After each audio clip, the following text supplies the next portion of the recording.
ঘরটাতেই অর্থাৎ এই রুমেতেই ওই রুম থেকে জঙ্গিকে পুলিশ এবং এসটিএফ গ্রেপ্তার করে এবং এই মুহূর্তে ঘরের একদম তালা দেওয়া আছে এবং এর পাশের যে বাড়ি রাজকুমার দে রোহিণী নাম 9-2A এই বাড়ির যে এই বাড়ির যে যিনি মালিক তিনিও কথা বলতে যাচ্ছেন না, অর্থাৎ প্রত্যেকেই মুখে কাঠটা কুলু বেটেছে ভয়ে কিংবা আতঙ্কে যে বাড়ির পাশে তিনি বাস করছেন সেই বাড়ির পাশে যে জঙ্গি থাকে স্বাভাবিকভাবেই তার আতঙ্কগ্রস্ত হওয়ার কথা। এবং তোকে একটু আগে যেটা বলছিলাম যে খাগড়াগড় হচ্ছে এখান থেকে মাত্র 1 কিলোমিটার মধ্যেই, সেই খাগড়াগড়ের পাশেই অর্থাৎ 1 কিলোমিটার মধ্যেই রেনাস উপনগরী বর্ধমান শহরের একদম উপকণ্ঠে 19 জাতীয় সড়কের পাশে। এখানে যদি জঙ্গি আখড়া হয়, জঙ্গি ঘাঁটি গাড়ে এবং এই যে উপনগরীতে যারা বাস করেন তারা প্রত্যেকেই হাই সোসাইটির বিলং করেন, কারণ অনেক ভিন জেলার এসপি আছেন, এডিশনাল এসপি আছেন, এরকম ধরনের মানুষ তাদের এখানে বসবাস করেন, তাদের ফ্ল্যাট আছে। একটু তোমার থেকে জানতে চাইবো অরূপ, যে বাড়ির সামনে তুমি এই মুহূর্তে দাঁড়িয়ে রয়েছো, যেখান থেকে জঙ্গিকে গ্রেফতার করা হয়েছে, এই বাড়ির যিনি মালিক তার সঙ্গে কি যোগাযোগ করা সম্ভব? তার কোনো প্রতিক্রিয়া কি পাওয়া গিয়েছে?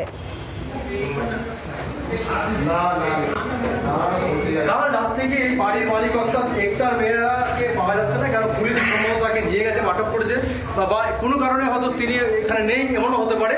কিন্তু এই মালিকের সঙ্গে কোনোভাবে যোগাযোগ করা যাচ্ছে না এবং পাশের বাড়ির যিনি অর্থাৎ এই রাজকুমার দে তিনিও কিছু বলতে চাইছেন না, অর্থাৎ পাশের বাড়িও একদম মুখে কুলু বেটেছে, তারাও কিছু বলতে চাইছেন না যে এই বাড়ির মালিক কোথায় থাকেন, কালকে কখন ঘটনাটা ঘটেছে, কখন পুলিশ এসছে।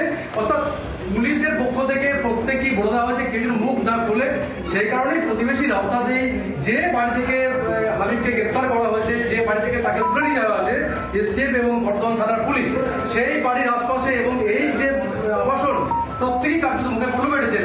আমরা দেখানোর চেষ্টা করবো এই যে বাড়ি আবাসন কর্তৃপক্ষ বা আবাসনের সিকিউরিটিরা তারা কিছু বলতে পারলেন?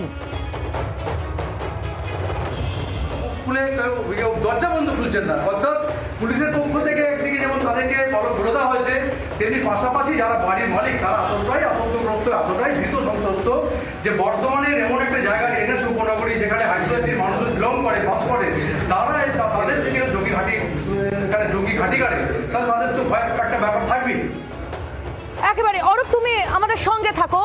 রেনেসা হাউজিং কমপ্লেক্স থেকে সরাসরি আমাদের প্রতিনিধি অরূপ লাহা আপনাদের সঙ্গে ছিলেন এবং যে ছবি আপনাদের সামনে আমরা তুলে ধরলাম, রেনেসা হাউজিং কমপ্লেক্সে ঠিক এই মুহূর্তে কতটা ভয়ের পরিবেশ তৈরি হয়েছে সেটা দেখতে পাচ্ছেন আপনারা। কিছুক্ষণ আগে আপনাদের শোনাচ্ছিলাম সত্যজিৎ বন্দ্যোপাধ্যায়ের বক্তব্য, কলকাতা পুলিশের প্রাক্তন ডেপুটি কমিশনার, তিনিও বলছিলেন যে স্বাভাবিকভাবে এই ঘটনা সাধারণ মানুষের মনে একটা ভয় তৈরি করবে, যদিও সেটাকে একেবারে মুক্ত করার চেষ্টা এই মুহূর্তে প্রশাসনের তরফ থেকে ইতিমধ্যেই শুরু হয়ে গিয়েছে। আমি মিস্টার শ্রীবাস্তবের কাছে আরও একবার যাব। মিস্টার শ্রীবাস্তব, রেনেসা হাউজিং কমপ্লেক্সের মানুষজন, সেখানকার কর্তৃপক্ষ, সেখানকার সিকিউরিটি, তারা একেবারে ভয়ে চুপ করে গিয়েছেন। বাড়ির পাশে, ঘরের পাশে জঙ্গি ছিল, আতঙ্কগ্রস্ত হয়ে পড়ছেন তারা। এটা কোনো আশ্চর্য নয়।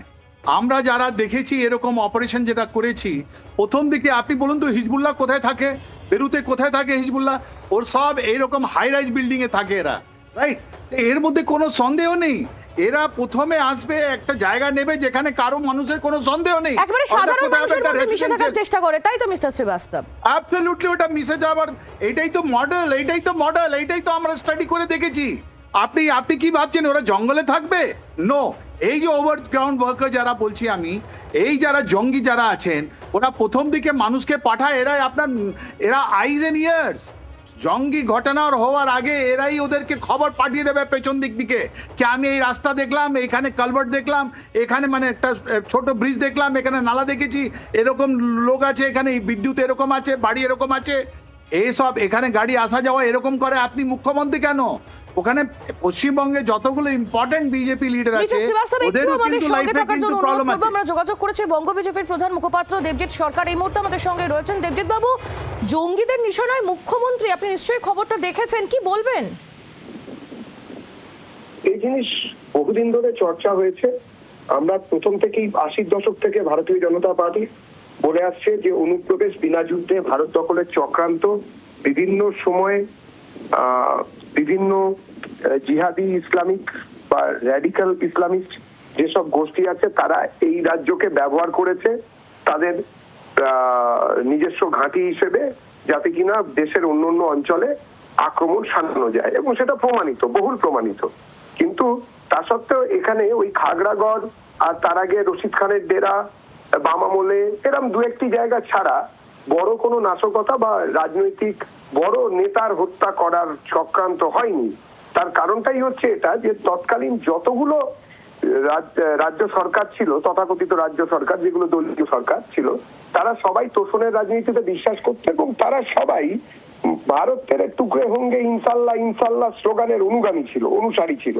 সেই জন্য সেফ প্যাসেজ বা সেফ করিডোরকে তো কেউ নষ্ট করে না, জঙ্গিরাও করতো না। কিন্তু এই মুহূর্তে পরিবর্তিত পরিস্থিতি, গত 3 মাসে রাজ্যের রাজনীতিতে বদল এসেছে, বাঙালি জেগেছে, জাগ্রত বাঙালি নতুন সরকার এনেছেন, যে সরকার আলিমুদ্দিন কিংবা কালীঘাটের পাশ থেকে পরিচালিত হওয়া তোষণবাদী সরকার নয়, রাষ্ট্রবাদী সরকার, ডক্টর শ্যামাপ্রসাদ মুখোপাধ্যায়ের বিচারধারায় চলা সরকার।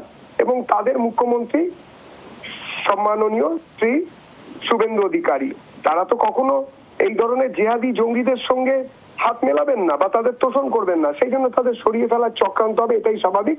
তবে ভারত রাষ্ট্র এবং পশ্চিমবঙ্গের রাজ্য সরকার তারা এই বিষয়ে নজরদারি শুরু করেছেন অনেকদিন ধরেই এবং তারা এই বিষয়টা শেষ দেখে ছাড়বেন, এটা আমরা মনে করি। আমরা জনগণকে এটুকু বলতে চাই যে সতর্ক থাকুন, কোন রকম প্ররোচনায় পা দেবেন না, কিন্তু চোখ কান খোলা রাখুন, যাতে কিনা অচেনা কোনো কিছু দেখলেই বা অস্বাভাবিক কোনো কিছু চোখে এলে সঙ্গে সঙ্গে সেটাকে প্রশাসনের কাছে জানান। কেননা আপনার দেখা ছোট্ট ঘটনা যদি আপনি উপেক্ষা করেন, তাহলে সেটাই একটা বড় হয়ে দাবানল হয়ে আপনার বাড়িতেই আছড়ে পড়তে পারে। দেবজিৎ বাবু, অনেক ধন্যবাদ আমাদের সঙ্গে কথা বলার জন্য। আর যে ছবি এই মুহূর্তে আপনারা দেখতে পাচ্ছেন, বর্ধমানের রেনেসা হাউজিং কমপ্লেক্সের এই ছবি, যে ফ্ল্যাটটার ছবি এই মুহূর্তে আপনারা দেখছেন, এই ফ্ল্যাট থেকেই গ্রেফতার করা হয়েছে হামিদ মন্ডল জৈশ জঙ্গিকে। এখানেই গা ঢাকা দিয়ে সে ছিল এবং এখান থেকেই পুলিশ তাকে গ্রেফতার করেছে। রাজ্য পুলিশের STF এর তরফ থেকে এখানে অভিযান চালানো হয়। এই অভিজাত কমপ্লেক্স, যেখানে সাধারণ মানুষের মধ্যে ভিড়ে থাকার চেষ্টা এই জঙ্গির, যদিও সেই চেষ্টা একেবারে নস্যাৎ করে দিয়েছে রাজ্য পুলিশের STF। আমাদের সঙ্গে নিরাপত্তা বিশেষজ্ঞ মিস্টার রাজীব শ্রীবাস্তব ছিলেন। মিস্টার শ্রীবাস্তব, আপনাকে ধন্যবাদ।